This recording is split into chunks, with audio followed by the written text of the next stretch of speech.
चंद्र ग्रहण को लेके आपके मन में उठने वाले संशय का समापन आज मैं करने का प्रयास करता हूं। किन्हें सावधानी रखनी है, किन्हें नहीं रखनी है, किन राशियों के लिए यह ग्रहण बेहद महत्वपूर्ण है, जिनके लिए शुभता का संकेत लेके आया है, और किसे बच के रहना चाहिए, यह निश्चित रूप से हम लोग इस वीडियो में जानेंगे। तो आइए सबसे पहले हम आपको चंद्र ग्रहण के विषय में बहुत कम समय में बता दें। आपको पता होगा कि जब सूर्य, पृथ्वी और चंद्रमा ये तीनों एक सीध में आ जाते हैं तो सूर्य के प्रकाश में बाधा पड़ने लगती है, जो चंद्र ग्रहण के नाम से जानी जाती है। इस बार 17 की रात बिता के 18 सितंबर को 6:11 पर भारत के समय अनुसार यानी IST के अनुसार 6:11 पर चंद्र ग्रहण का प्रारंभ हो रहा है और यह मात्र 4 घंटा 7 मिनट का ही है, अर्थात 10:18 पर चंद्र ग्रहण का समापन हो जाएगा। यह ध्यान देने वाली बात यह है कि यह पूर्ण चंद्र ग्रहण नहीं है दर्शकों, इसे आंशिक चंद्र ग्रहण कहा जाता है और आंशिक में भी भारत में यह दिखाई नहीं देगा और न ही भारत वर्ष में यह प्रभावकारी है, जिसके कारण आपको किसी भी प्रकार की अति सावधानी या आवश्यक सावधानी बरतने की कोई आवश्यकता नहीं कही जाएगी। जैसे कि कोई भी ग्रहण हो तो मुख्य रूप से ग्रहण के पहले का जो समय है, जो सूतक कहा जाता है, वह उल्लेखनीय होता है। जैसे चंद्र ग्रहण में आपको पता है कि सूतक का समय 9 घंटे होता है, सूर्य ग्रहण में यह 12 घंटे हो जाता है। तो चंद्र ग्रहण के 9 घंटे पहले सूतक लगेगा, लेकिन यहां पर चंद्रमा के ग्रहण का कोई प्रभाव नहीं है, इसलिए आपको सूतक की भी कोई आवश्यकता नहीं कही जाएगी।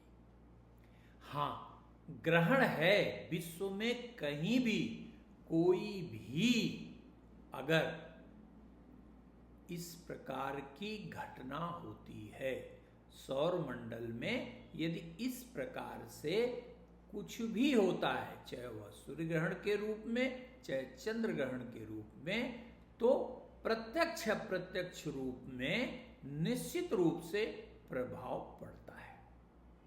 यहां ग्रहण का प्रत्यक्ष प्रभाव शून्य कहा जाएगा, लेकिन आपके ग्रहीय व्यवस्था के अनुरूप यह ग्रहण निष्प्रभावी होगा, यह कहना भी उचित नहीं कहा जाएगा। इसलिए ध्यान पूर्वक आप बात को समझिए।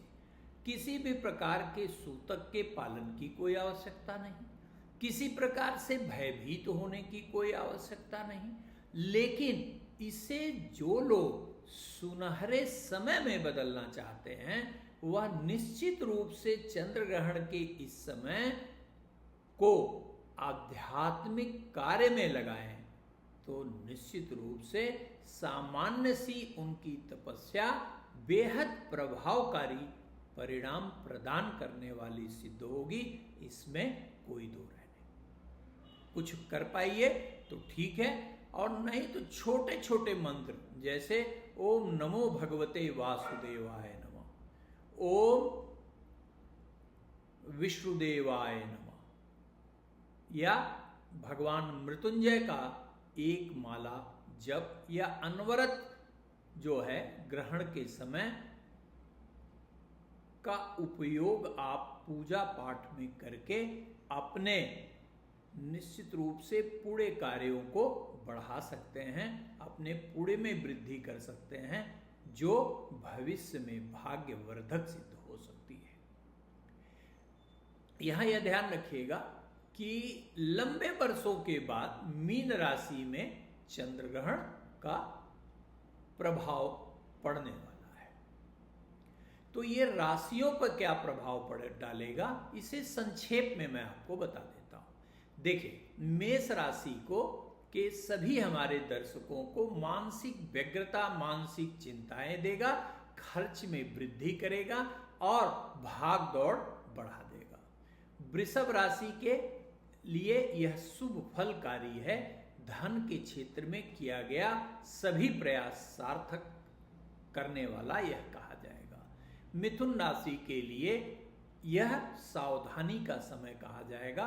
यद्यपि मान सम्मान और नौकरी व्यवसाय के क्षेत्र में लाभ होगा, लेकिन आपको ध्यान देना होगा, सावधानी रखनी होगी। कर्क राशि के लिए आपको भाग्य भरोसे बिल्कुल नहीं रहना है, किसी पे विश्वास नहीं रखना है और प्रत्येक कार्य को सूक्ष्मता पूर्वक बहुत बारीकी से जांचने परखने के बाद ही कार्य को करना है। लालच में बिल्कुल नहीं आना है। सिंह राशि के लिए यह ग्रहण बेहद खराब कहा जाएगा। यदि आप किसी भी प्रकार से जीर्ण रोग से पीड़ित हैं तो आपको अपने स्वास्थ्य पर विशेष ध्यान देना होगा और वाहन तेज बिल्कुल नहीं चलाइए, वाद विवाद से बचना होगा।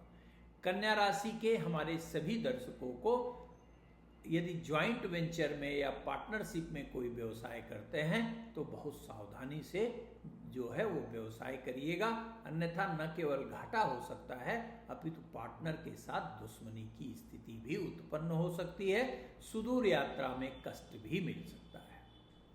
यदि आपकी जन्मकालिक तुला राशि है तो निश्चित रूप से यह ग्रहण आपके भाग्य में सहायक कहा जाएगा। मुख्य रूप से यदि आप रोजी रोटी की तलाश में हैं तो आपका मनोरथ सिद्ध करने वाला कहा जाएगा। यदि आपकी जन्मकालिक वृश्चिक राशि है तो भावनात्मक रूप से आपको थोड़ी चोट लग सकती है। यदि रिलेशनशिप में है तो ब्रेकअप हो सकता है। संतान से मानसिक मतभेद के कारण पारिवारिक वातावरण खराब हो सकता है। यदि जन्मकालिक धनु राशि है तो तेज वाहन बिल्कुल मत चलाइएगा और माता के स्वास्थ्य पर विशेष ध्यान दीजिएगा। भूमि से संबंधित या भवन से संबंधित जो सौदे हैं वह बिल्कुल करने से बचिएगा।